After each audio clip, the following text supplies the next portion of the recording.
Now Vera should be able to touch these contacts and it should turn on. What is up guys, I hope you're all doing well. As you may be aware, recently was my friend's birthday, my friend and Twitch streamer BamyLeaf.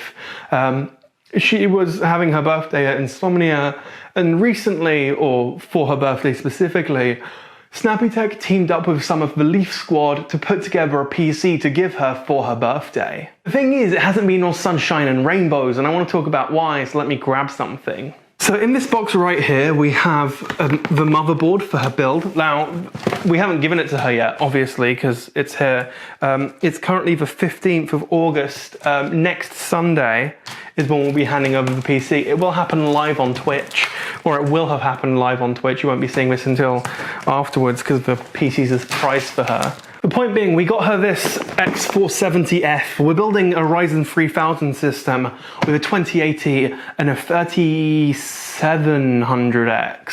37? 38? I can't remember. Here specifically are all the specs for the build. It's a really solid build, complete with RGB and a case. The case in the other room, I'm taking the glass panel to be etched tomorrow, or a new case in like 30, for the sake of you guys, in about 30 seconds. However, the 3000 series, the X470 needs a BIOS update, and we need to do that before Insomnia.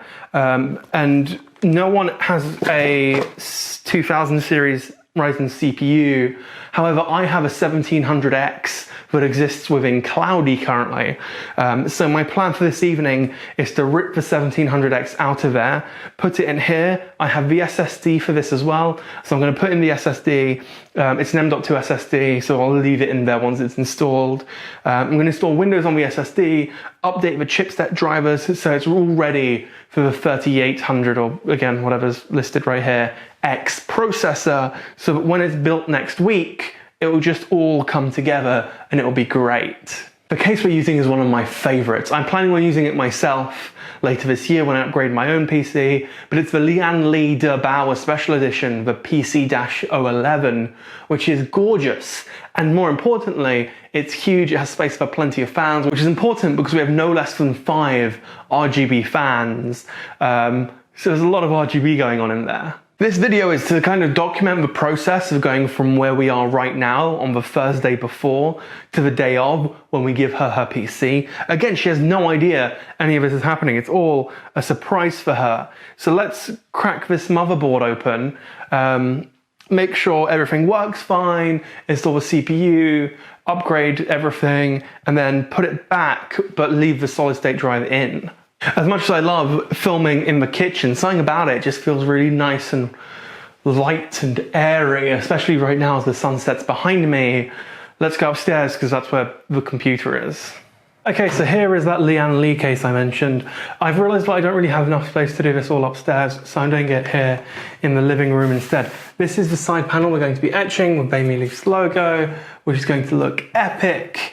I cannot wait for the close-up. I'm taking that in with me tomorrow. However, more importantly right now, we have this toolkit, and we have, here is Cloudy.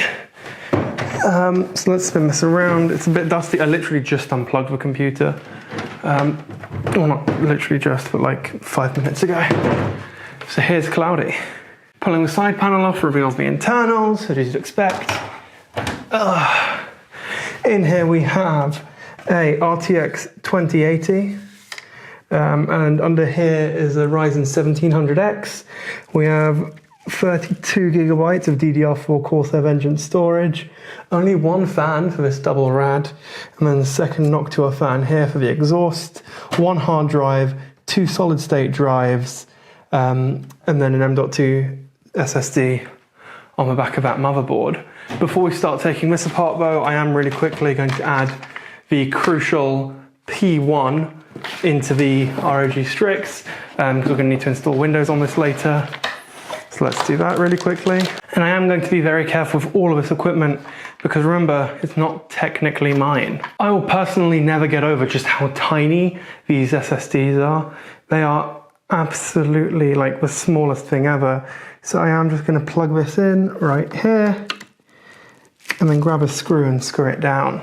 Always remember to read extensively through the starting guide, especially with something like a motherboard. Like you do genuinely, or I do genuinely suggest you read through these, because there's a lot of ports and cables and things you have to connect, and you don't want to get that wrong. This even comes with an SLI bridge, which is really nice.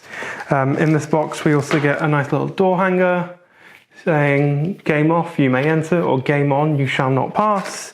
A bunch of stickers, because who doesn't love stickers? I might nab one of these. And also like a nice little card thing. Oh, you also get 20% off cable mod cables. So if you want to use this code, there you go. I, along with what feels like everyone else who is a YouTuber and does stuff about tech, uses a iFixit toolkit because they are genuinely really good. I bought this with my own money. They're not a sponsor, obviously. But if you want to sponsor this video, you know where I am. So get on it, iFixit.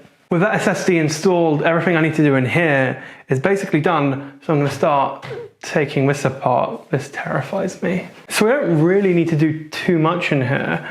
Hopefully when I take off the back panel, we can just pop out. Oh God, no, we do need to do a lot, because we need to switch out the motherboard, not just take out the CPU. This is going to be a pain. This is going to be a long, painful process. Also, I personally cannot wait for like the PC Master Race to come in and be like, oh my God, I can't believe you have like this cable running across here. How dare you? Like, deal with it. Here is my RTX 2080. What a beast. I mean, they're a little expensive, but they are so great. And this one has this really nice backplate that I do love the look of. And it also, like, now that that's out, let me bring you closer. You can see just how tiny the motherboard is in here, because this isn't a regular motherboard. This is a mini motherboard, because I'd used this build, what did I use it for? I used it for my PCI Exec to Georgia, which was this tiny, tiny thing. So I'm just reusing the motherboard at this point. So I reckon I'll take that out, stick in one of the RAM sticks, because it just needs one. I'm just going to upgrade Windows. And leave everything else in here, because I don't need to take, I'm going to keep as much in here as I can. Here is the motherboard. On the scale, firstly, this 2080 is even bigger than the motherboard. If I grab the regular sized motherboard, the ROG Strix X470, you can see the size difference here as well. Like, it is no comparison at all. However, all we need right now is to rip off this and then the CPU from under it and one of the RAM sticks. We're going to leave the motherboard itself in the case. There we go. You can see the 1700X in there. It's, you know what? It's pretty well thermal pasted. I'm quite happy with that, even now. We also have to remove these mounting holes for the water cooler, because we need to attach the cooler here. So we will be removing these temporarily, along with obviously the back plate. Looking at this right now, you can see we have the SSD installed, the CPU and the RAM. We just need the graphics card. I'm going to put this in a cardboard box so it has some clearance, and we should be good to go as soon as we sort of hook up the cooler. So let's start by pulling these pieces of plastic off, because we don't need them, and it's where the cooler attaches. If we were using a stock cooler, they attach directly to this plastic, but we're not, so we don't need it. And really quickly, I am just going to use some nail polish remover and a couple of cotton pads to just clean this. Remember, at this point, this doesn't have to be perfect. Like, I'm just using this to install Windows and to install the drivers for the BIOS. Like, I don't actually need it to run at maximum efficiency. I just need it to run and ideally not crash. So in an ideal world, I wouldn't even have to take this out of the PC. However, this just is a bit too short, like it's not quite tall enough. So I have these like knee pads. I'm just going to try sticking under here and hoping it adds enough height. Again, this only has to work for about 20 minutes so I can install Windows, so it can be as janky as it needs to be. I've realized that by flipping my PC upside down, I can actually make this connection way easier. And remember, it's not janky if it works. So I'm connecting everything else up now too. So at this point we can plug in the 2080. Oh God, this feels a bit unreal. Let me give this a bit of overhang off the edge. There we go. Right. It doesn't really matter which port we use, because again, it just needs to work. but let's use this one. It's as good as any.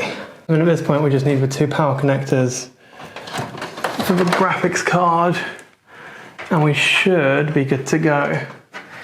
This is the single jankiest thing I've ever set up. Okay, before we test the system by doing one more piece of jank and shorting the connector so that it boots, let's talk about what's going on right now. We have 2 kind of half PCs. Here we have an empty motherboard, the power supply which feeds into this motherboard which has a CPU and GPU on it, but the radiator is still connected to this PC. The fan is connected to that motherboard so it won't spin up, but it's fine. We don't really need it to. Let's see if this works. Oh, and also we have this monitor doing all the displaying for us. Now Vera should be able to touch these contacts and it should turn on. Oh, that's actually worked. We have live. There's a bright white light. Oh, it's only gone unposted first time. Let me bring this in. Look at this, it is posting first time. New CPU installed, please enter system setup. No keyboard detected, press F1 to run setup. So let me go grab a keyboard and mouse. And I still can't believe this has actually worked. So I powered it down for a moment so I can go grab some peripherals, and one of the lights just died, so I'm gonna switch out a battery on that as well. I'll be back in a second. Keyboard and mouse have been acquired. I've also acquired these 2 USB sticks. One of these has Linux and one of these Ubuntu specifically, and one of these has Windows on it. I'm not actually sure which one's which. I think the VMware one is Linux. So we'll find out together. I cannot believe this is happening right now. So I've turned off all of the settings that assist with making this screen good for viewing a camera, and instead just turned it into a regular screen.